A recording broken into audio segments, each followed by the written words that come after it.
The Luna Ultra looks great on paper, but after a few weeks of real-world testing, there are some surprises, good and bad. And I'm going to look at one of the best features first, and that's the detachable screen. The Luna Ultra is a compact gimbal camera with a stabilised camera head.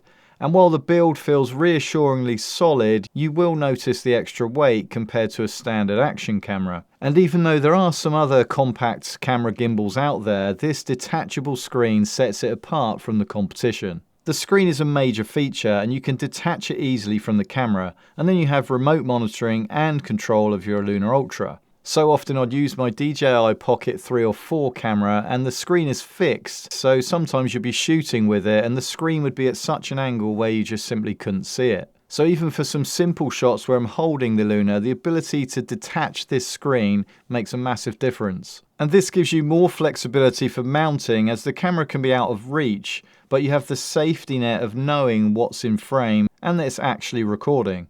I used it inside my car while the Luna was mounted outside. I've used it with the Luna on an extended selfie stick, and it really is a great feature.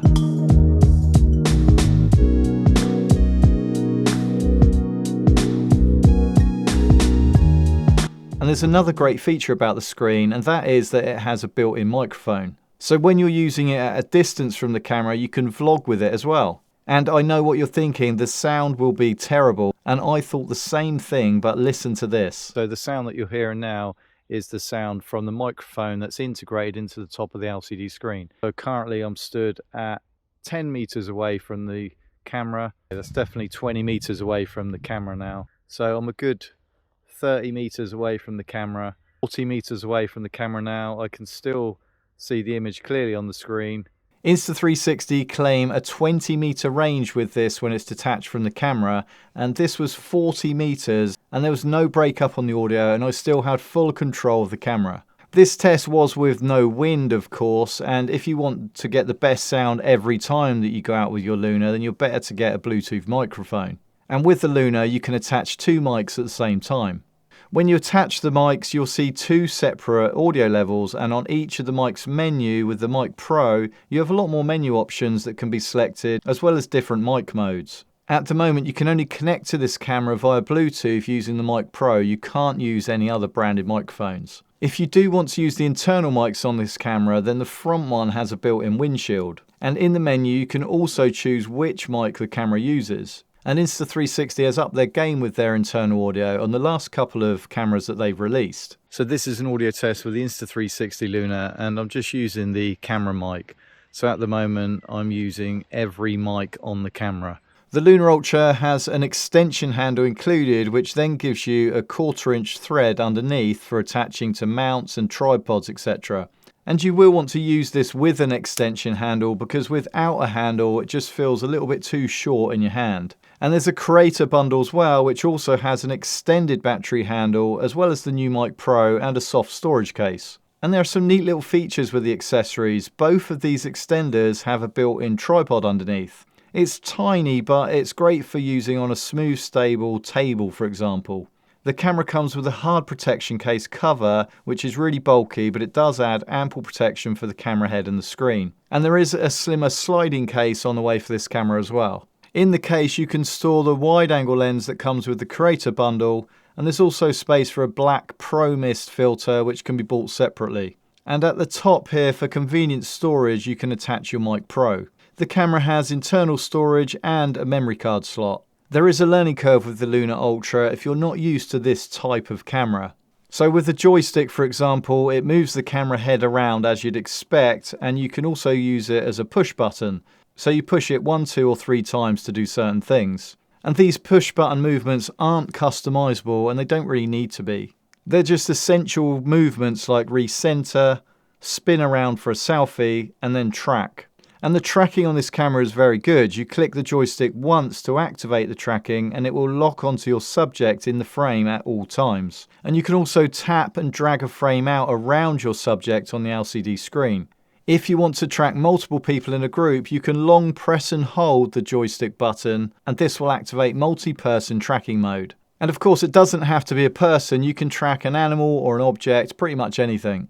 And there's also smart framing mode, where you can position your subject anywhere within a grid that appears on the screen, and the camera will keep them in that position. So this helps you avoid that sometimes boring dead center framing. I found the tracking less reliable when zoomed in. With this duck, for example, I just couldn't lock onto it. I was on a 12 times zoom, and I'm not sure if it was a combination of that and maybe the reflections on the water.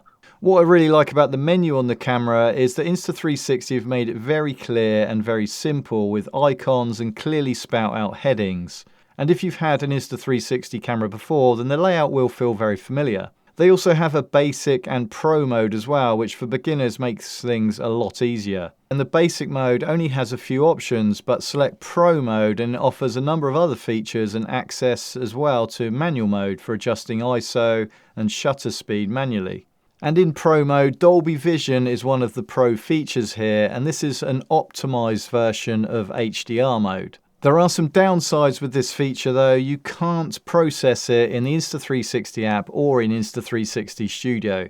You will need to use professional tools like DaVinci Resolve or Adobe Premiere Pro. Plus, platform support on social media is also very limited with Dolby Vision. YouTube doesn't support Dolby Vision yet. So when you upload to YouTube using Dolby Vision, the metadata will be stripped out and it will be shown just like standard HDR video. Most people won't see the day-to-day benefit of using this new Dolby Vision feature, but I think what it does prove is that Insta360 is future-proofing its cameras. If you're using the 4K basic mode with the Luna Ultra, then standard active HDR is used automatically. If you want more control over your videos, you can shoot in 10-bit iLog mode. This gives you a flat picture with maximum dynamic range, so it does look very flat and colorless, and then you will need to add a LUT to bring it to life, which you can do in the Insta360 Studio software. Insta360 claims 14 stops of dynamic range, and in my testing in the trees you are really pushing the camera's capabilities, and I found that sometimes it handled the extreme contrast very well and other times it didn't and you had a blown out sky. And this was recording in the standard color profile, so if you were recording in log or Dolby Vision you'd have more control over the final result. But overall, from an image quality point of view, I've been impressed with most of the shots that I've seen with the Luna Ultra.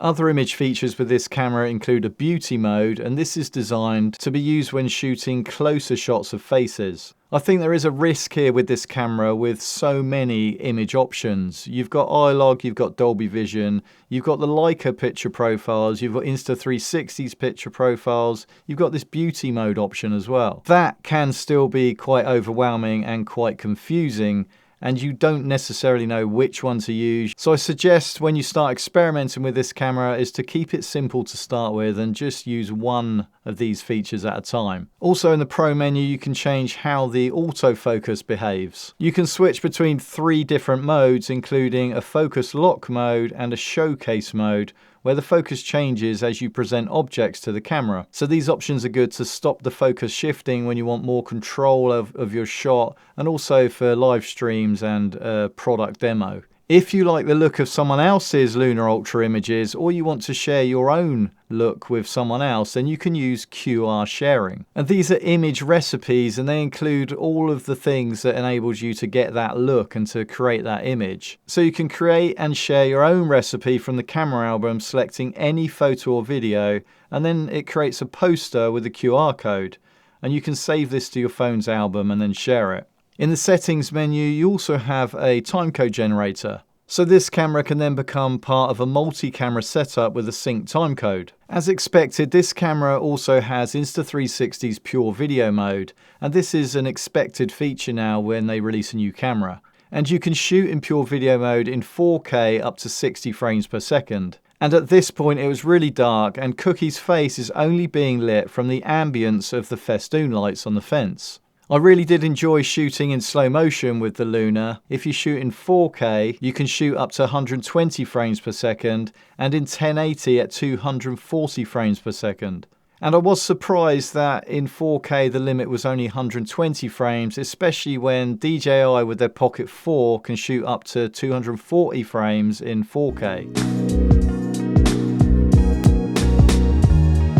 You can select from 4 different gimbal modes with this camera. You have roll lock, vertical and roll lock, FPV, and FPV-V mode, and these can all be accessed on the shortcut menu easily. And my experience with the gimbal on this camera so far has been very good. I've been shooting mainly in FPV mode, and this gives you the total freedom of framing it by steering the camera using the handle.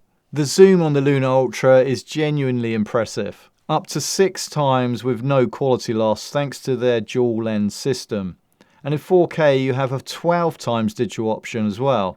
And the 12 times zoom can be a bit noisy, but you should only use this if you can't get the shot any other way. And it did allow me to get shots I wouldn't have been able to otherwise get. The one frustration with the zoom though is the physical slider control. I found it fiddly and the fine adjustments are awkward mid-shot.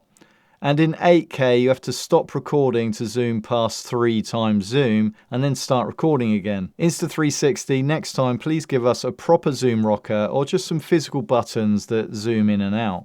But here's the thing, the image quality that you get when you zoom in at these lengths up to 6 times is actually very good.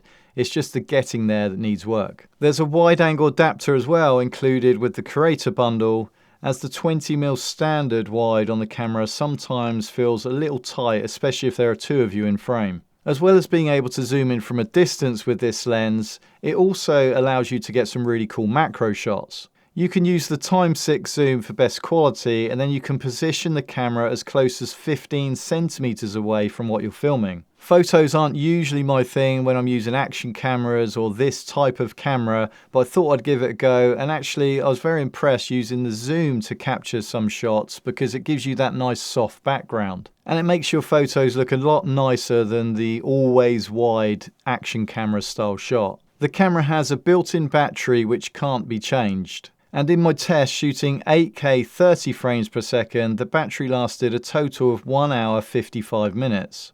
In 4K 30 frames per second, it lasted a total of 2 hours.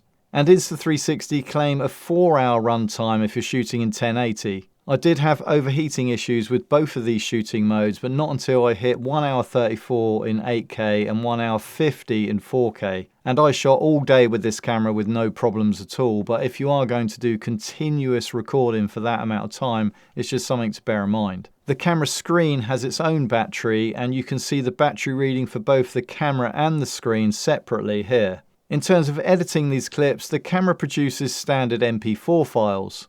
And these can be used straight away, and they can be easily edited together in the app using a flash cut template, or you can create a manual edit in the app or Studio, or your own preferred edit software.